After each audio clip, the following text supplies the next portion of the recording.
Assalamualaikum warahmatullahi wabarakatuh.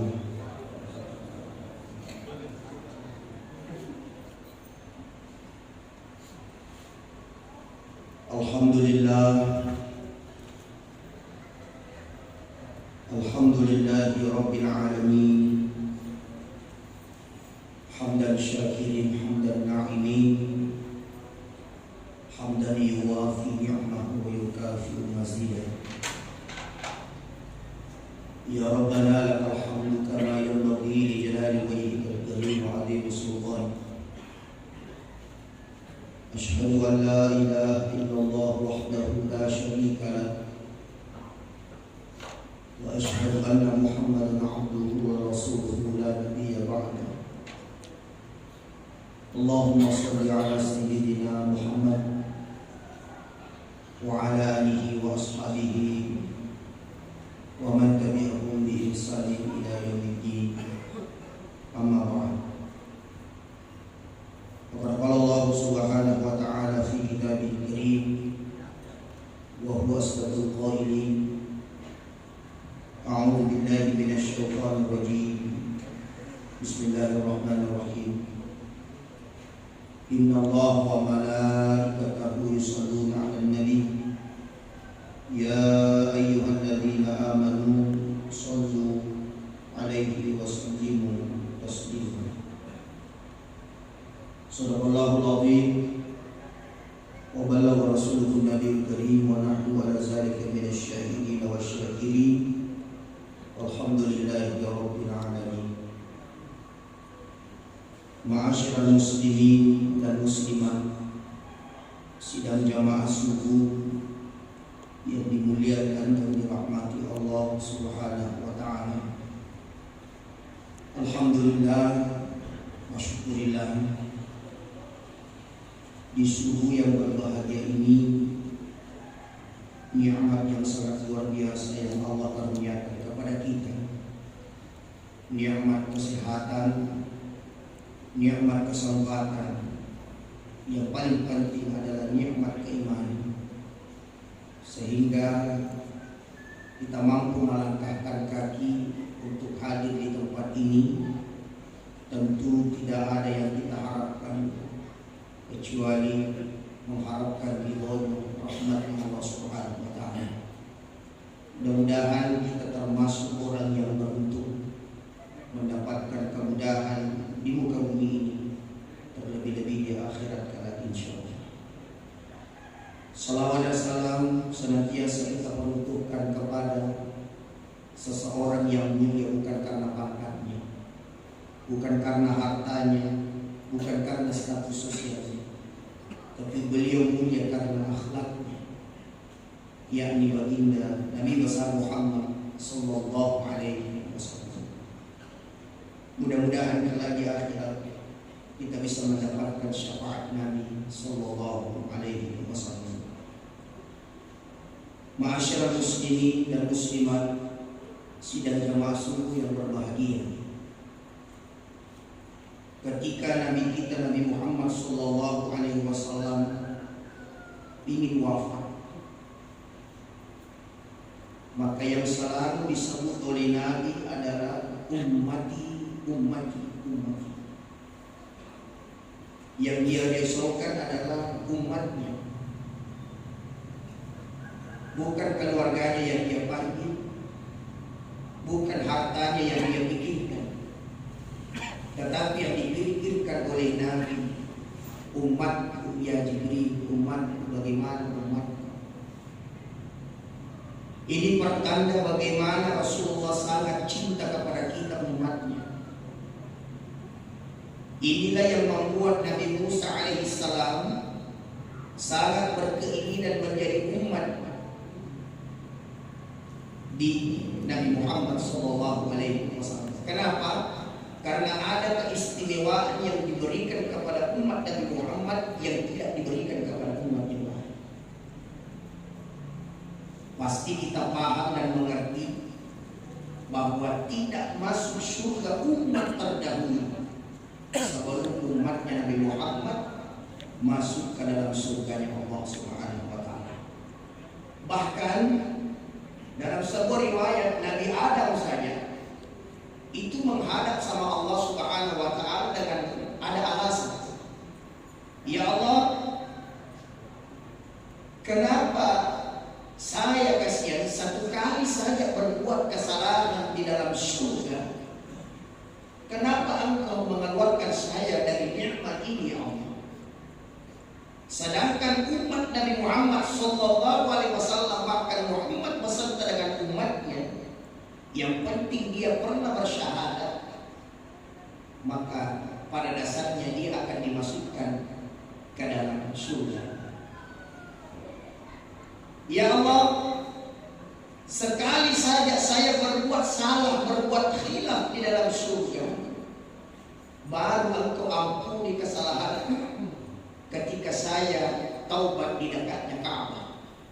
Jadi dalam sebuah riwayat itu Nabi Adam alaihissalam taubat itu atau minta ampun, baru diampuni dia punya kesalahan ketika di dekatnya Ka'bah itu dia minta ampun. Tapi sedangkan umat Nabi Muhammad dimanapun mereka berada, berbuat salah, berbuat khilaf, belum dia tinggalkan tempatnya, lalu dia taubat dengan sebenar-benarnya taubat, maka Engkau ampuni, ya Allah. Itu luar biasa keistimewaan umat Nabi Muhammad. Ya Allah, sekali saja saya berbuat khilaf di dalam surga, kenapa Engkau membuat saya beserta pasanganku pada waktu itu terbuka pakaiannya? Jadi pada waktu itu terbuka pakaiannya Nabi Adam juga Hawa, terbuka pakaiannya. Sedangkan umatnya Nabi Muhammad setiap hari berbuat salah, bisa jadi setiap hari berbuat kekhilafan, bisa jadi melihat kekurangan orang, menceritakan kekurangan orang, melihat kesuksesan orang, dengki sama orang, tapi belum pernah tuh kita melihat ada umatnya Nabi Muhammad sementara cerita jelek, berbuat salah, tiba-tiba pakaiannya berterbangan. Ya Allah, sekali saja saya berbuat salah di dalam surga, kenapa Engkau pisahkan saya dengan istriku yang saya cintai? Ternyata sebuah riwayat itu satu yang dibuang di ujungnya dunia, yang paling ujung di sana, satu juga dibuang ataukah dilemparkan ke ujung yang paling sana, maka dipisahkan begitu lama. Sedangkan umat Nabi Muhammad sallallahu alaihi wasallam ketika berbuat salah, berbuat khilaf, belum pernah tuh ada didapatkan tiba-tiba dipisahkan bersama pasangannya begitu lamanya.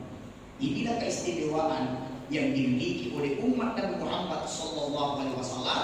Mudah-mudahan kita bisa meraih kemuliaan itu. Bapak-bapak dan ibu-ibu, dalam sebuah riwayat itu ada seorang sahabat yang bernama Akash bin Muhsin. Pada waktu itu Nabi dalam kondisi lemah. Nabi dalam kondisi sudah tidak mampu, istilahnya lemah kepada Nabi pada waktu itu. Tapi bagaimana Rasulullah sikapnya? Ternyata pada waktu itu seorang Nabi Muhammad yang kita kenal dicintai oleh para sahabat, disayangi oleh para sahabat. Tapi apa kata Nabi ketika Nabi tidak bisa bergerak lagi dalam makna sudah tidak mampu seperti ketika dia sehat?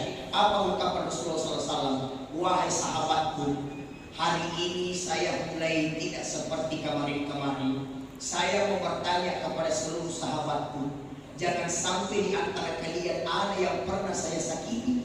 Jangan sampai di antara kalian ada yang pernah sakit hati atau ada yang pernah saya lukai. Apakah itu sengaja atau tidak disengaja? Saya meminta maaf sebesar-besarnya kepada kalian semua. Maka ada di antara sahabat yang bilang, apa ya Rasulullah, kami selalu ridho denganmu ya Rasulullah. Kami begitu cinta kepada ya Rasulullah. Kami begitu sayang kepada ya Rasulullah. Tidak pernah sekalipun engkau mengguresi hati kami. Tidak pernah sekalipun engkau kasar kepada kami. Justru kami cinta kepada ya Rasulullah. Sementara hening, sementara diam, ada satu sahabat yang mengangkat tangannya. Itulah sahabat yang bernama Akash bin Muhsin. Apa dia bilang? Ya Rasulullah, ingatkah ketika engkau berada di atas kuda, tiba-tiba seakan-akan engkau memukul saya punya punggung ya Rasulullah. Ingatkah engkau pada waktu itu? Maka apa kata Rasulullah pada waktu itu? Saya ingat wahai Akasya bin Muhsin. Apa maumu? Apa engkau apa yang kau inginkan? Maka apa kata Akasya bin Muhsin? Ya Rasulullah, apa yang engkau lakukan kepada aku, saya ingin melakukan itu kepada aku. Maka apa pada waktu itu seluruh sahabat sedih. Wah, ini kami sayang sama Nabi, kami cinta kepada Nabi. Kenapa ada orang yang tega seperti itu kepada Rasulullah? Kenapa ada orang yang tega begitu kepada Nabi Sallallahu Alaihi Wasallam? Tapi seorang Nabi Muhammad adalah orang yang lembut, orang yang sangat tenang, orang yang sangat baik. Maka apa kata Nabi Muhammad? Oke lah, kalau itu permintaanmu Bilal, maka dipanggillah Bilal. Wahai Bilal, cambuk itu cambuk itu masih ada di rumah. Pergi ambil di Fatimah. Insya Allah apa yang ingin disampaikan, apa yang diinginkan oleh Akasya bin Muhsin akan dilaksanakan pada waktu ini. Yang terjadi adalah Bilal pergi ke rumah Fatimah pada waktu itu. Maka Bilal di perjalanan menangis. Begitu teganya ada orang yang seperti itu kepada Nabi. Sampai di rumah situ, maka bertanya Bilal, wahai Fatimah, saya disuruh oleh baginda Rasulullah untuk mengambil cambuk yang pernah dipakai Rasulullah. Saya mau mengambil itu. Ternyata kisahnya adalah Nabi tidak sengaja mengenai punggung dari Akasya bin Muhsin. Seketika itu maka dikasih oleh Fatimah Az-Zahra pada waktu itu. Bilal, silahkan berikan kepada bapak saya, abi saya. Maka setelah dikasih Bilal, maka Bilal pun memberikan kepada Nabi Sallallahu Alaihi Wasallam. Setelah itu seluruh sahabat meneteskan air mata, sedihnya luar biasa, bersedih luar biasa. Tapi bagaimana sikapnya Nabi? Wahai Akasya bin Muhsin, kalau itu yang kamu mau, maka silahkan. Apa kata Akasya bin Muhsin? Wahai ya Rasulullah, pada waktu itu saya tidak memakai baju. Punggungku terkena cambuk pada waktu itu, saya tidak memakai baju ya Rasulullah. Apa kata sahabat? Jadi engkau menginginkan Nabi tidak mau pakai baju juga? Apa kata Akasya bin Muhsin? Jelas, saya berkeinginan Nabi pun membuka bajunya. Maka tidak ada mata yang mampu menatap tubuhnya Rasulullah karena cahaya pada waktu itu. Maka diangkat cambuk itu, maka sahabat pun sangat sedih. Sampai-sampai ada sahabat yang berteriak, saya rela dicambuk sampai mati, yang penting kau jangan cambuk Rasulullah. Itu saking cinta sahabat kepada Nabi Sallallahu Alaihi Wasallam. Ternyata apa yang terjadi? Yang terjadi adalah ketika Akasya bin Muhsin mengangkat dia punya cambuk itu tidak sampai di punggungnya Nabi, tapi cambuk itu hanya sampai di tanah, lalu dipeluklah tubuh Nabi Muhammad Sallallahu Alaihi Wasallam. Ketika dipeluk tubuh Nabi Muhammad Sallallahu Alaihi Wasallam, maka dia menangis, ya Allah, ya Rahman, inilah kebahagiaan yang luar biasa. Saya bisa berpelukan langsung dengan Rasulullah. Siapa tangan yang pernah bersentuhan langsung dengan tangan Rasulullah, maka sebenarnya orang itu tidak akan masuk ke dalam neraka. Siapa kulitnya pernah bersentuhan dengan kulitnya Rasulullah Sallallahu Alaihi Wasallam, maka sebenarnya kulitnya itu tidak akan pernah masuk ke dalam neraka. Itulah yang diinginkan Akasya bin Muhsin, bukan untuk mencederai Nabi, bukan untuk mencambuk Nabi, tapi ternyata itu adalah teknik supaya dia bisa memeluk tubuhnya Rasulullah Sallallahu Alaihi Wasallam. Inna Allaha wa malaikatahu yusalluna 'alan nabi ya ayyuhalladzina amanu sallu 'alaihi wa sallimu taslima. Sesungguhnya Allah bersama dengan malaikatnya bersalawat kepada Nabi Sallallahu Alaihi Wasallam. Hai orang-orang yang beriman, bersalawatlah kalian kepada Nabi Sallallahu Alaihi Wasallam. Oleh karena itu, keberuntungan, kemuliaan yang kita dapatkan, kenapa? Karena kita terpilih sebagai umatnya Nabi Muhammad Sallallahu Alaihi Wasallam. Jaga baik-baik, mari memperbaiki diri dengan baik. Cintanya kita kepada Nabi, cintanya kita kepada Rasulullah Sallallahu Alaihi Wasallam itu sangat-sangat diapresiasi oleh Nabi sendiri. Apa kata Rasulullah? Beruntung sahabat yang pernah bertatapan langsung denganku. Beruntung para anak sahabat yang pernah sering melihatku. Para mereka yang pernah bersama denganku. Tapi lebih beruntung lagi mereka yang tidak pernah bertemu denganku, tetapi mereka mencintaiku. Siapakah mereka? Kita semua sudah umatnya Nabi Muhammad sallallahu alaihi wasallam. Maka ketika Nabi ingin kembali ke rahmatullah, wafatnya Nabi, maka itu yang diungkapkan Nabi, ummati, ummati, ummati, umatku, umatku, umatku. Yang kedua as-salat. As-salat itu pesan Nabi SAW, perbaiki salat, jaga salat dengan baik. Inna salata tanha 'anil fahsya'i wal munkar. As-salatu miftahul jannah. As-salatu miftahu kulli khair. As-salatu imaduddin. Segala hal semuanya terdapat di dalam sholat kita. Kau jaga sholatmu dengan baik, insya Allah aku akan dijaga Allah pun dengan baik. Yang ketiga pesannya Nabi adalah an-nisa, perempuan, perempuan, perempuan. Perempuan itu adalah tiangnya negara. Maka di suatu tempat ketika perempuan itu berakhlak, ketika perempuan itu dekat dengan agama, maka sebenarnya tempat itu akan berharga. Ibarat kata, perempuan itu ibarat emas. Bagaimana emas? Emas itu barang berharga. Saking berharganya, emas dimasukkan ke dalam kapas. Setelah dimasukkan ke dalam kapas, dimasukkan lagi ke dalam laci. Setelah dimasukkan di dalam laci, maka laci ditutup dengan pintunya lemari. Maka lemari itu dikunci, laci itu dikunci. Sementara lemari ini berada di dalam kamar, lalu kamar itu dikunci.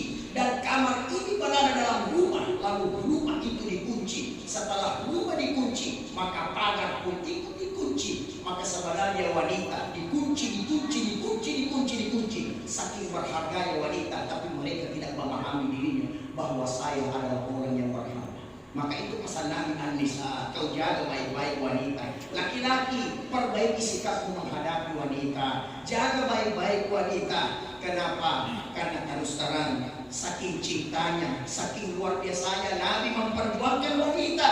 Kita dengarkan, kita selalu simak bagaimana perempuan wanita ketika terdahulu, mohon maaf, lebih mahal harganya sandal dibandingkan perempuan pada waktu itu.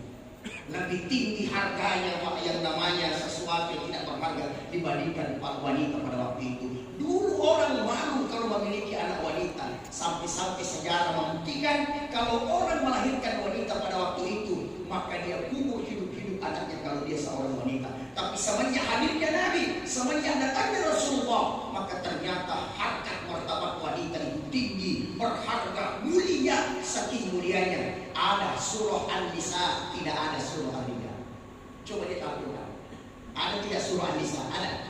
Ibu, ada surah An-Nisa? Ada. Ada surah laki-laki? Tidak ada. Itulah bentuk apresiasi begitu berharganya wanita di sisi Allah Subhanahu wa ta'ala. Makanya pesan Nabi, an-nisa, an-nisa, jaga dia baik-baik, rangkul dia baik-baik, semoga dia bisa memiliki agama yang baik, dia dekat dengan Allah dengan baik-baik. Termasuk khutbah yang paling terakhirnya Rasulullah. Khutbah yang paling terakhirnya Rasulullah itu ada 2 poin.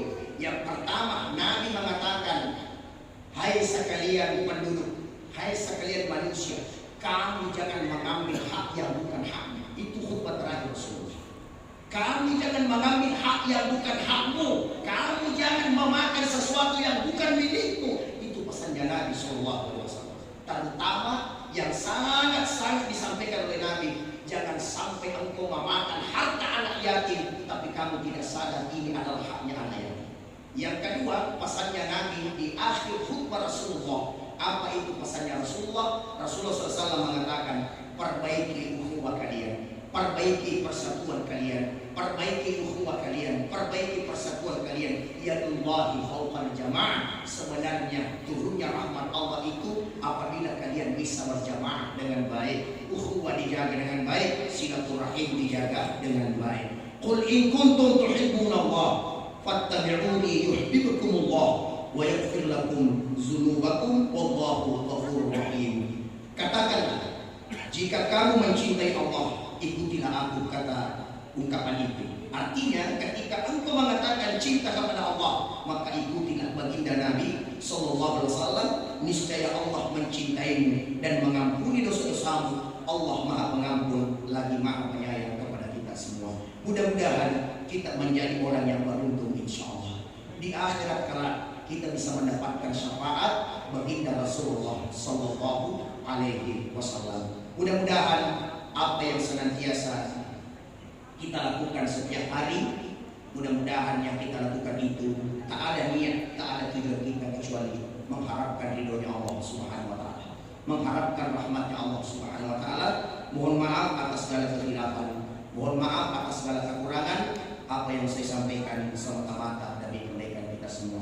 Sekali lagi, mudah-mudahan di akhirat kelak kita menjadi orang yang beruntung bisa bertemu dengan baginda Rasulullah Sallallahu Alaihi Wasallam. Mohon maaf atas segala kekhilafan, mohon maaf atas segala kekurangan. Wallahul muwaffiq ila aqwamit thariq, wa billahi taufiq was sa'adah. Assalamualaikum warahmatullahi wabarakatuh.